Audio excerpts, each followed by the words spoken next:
1965, o poeta Ferreira Goulart publicou seu primeiro livro de ensaios, chamado Cultura Posta em Questão.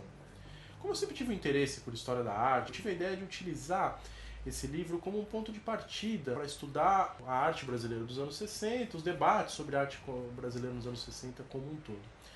Agora, a gente, na história, tem uma preocupação muito grande de colocar todo o documento que a gente vai utilizar dentro do contexto em que ele foi produzido.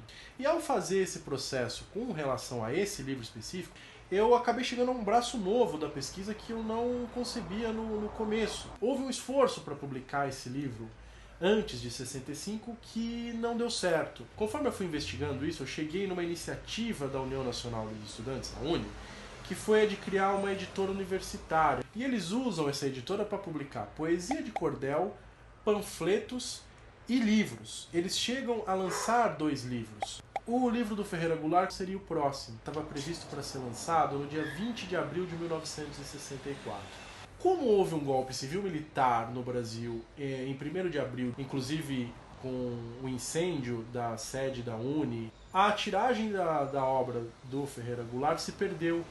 Então, quando eu consegui fazer isso, juntar todas as informações e mapear esse passado editorial do livro, eu percebi que a história envolvendo essa publicação era muito mais complexa do que eu concebia. Quando o livro sai, em 1965, ele faz algum sucesso, ele aparece em 2 listas de mais vendidos. Então a gente está falando aqui de um projeto editorial grandioso que a UNE desenvolveu e que foi interrompido.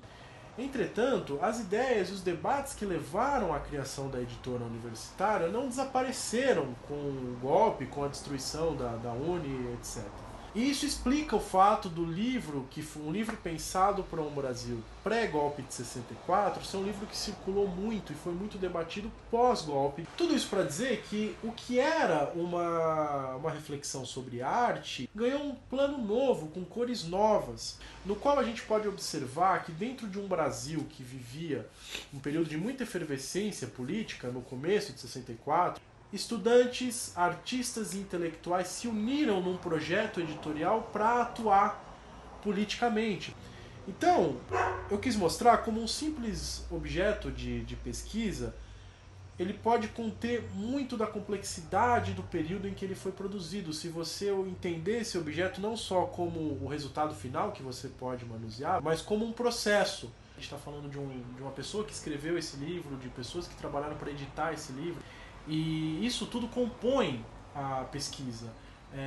Entender determinado objeto é entender como esse objeto foi construído e como ele chegou no resultado final que nós temos acesso hoje.